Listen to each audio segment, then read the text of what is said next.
Hello guys, നിങ്ങൾക്ക് എല്ലാവർക്കും അറിയാമല്ലോ, ഇപ്പോൾ പുതിയ iOS 18 റിലീസായിരിക്കുകയാണ്. അതിൽ എനിക്കിഷ്ടപ്പെട്ട 2 ഓപ്ഷൻസ്, ന്യൂ ഫീച്ചേഴ്സ് കാണിച്ചു തരാനായിട്ട് ഞാൻ ഈ വീഡിയോ ചെയ്യുന്നത്. ഓക്കെ, അപ്പം സിമ്പിൾ ഫീച്ചറാണ്. നമുക്ക് ഏതെങ്കിലും ഒരു ആപ്പ് എങ്ങനെ ലോക്ക് ചെയ്യാം ഈസിലി എന്നുള്ളതാണ് ഞാൻ പറയാൻ പോകുന്നത്. ജസ്റ്റ് അതിന് വേണ്ടത് നമ്മൾ ആപ്പ് ഓപ്പൺ ആക്കാം.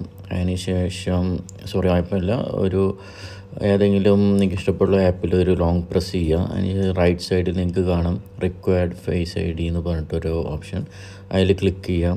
എന്നിട്ട് അതിന് ശേഷം റിക്വയർഡ് ഫേസ് ID പ്രാവശ്യം കൊണ്ട് ടാപ്പ് ചെയ്തിട്ടുണ്ടെങ്കിൽ നിങ്ങൾ പ്രാവശ്യം ക്ലിക്ക് ചെയ്ത ആപ്പ് നിങ്ങൾക്ക് ആയിട്ടത് ലോക്ക് അയക്കുന്നതായിരിക്കും. പിന്നെ നെക്സ്റ്റ് ടൈം ഓപ്പൺ ആകുമ്പോൾ ഫേസ് ID ചോദിക്കുന്നതായിരിക്കും.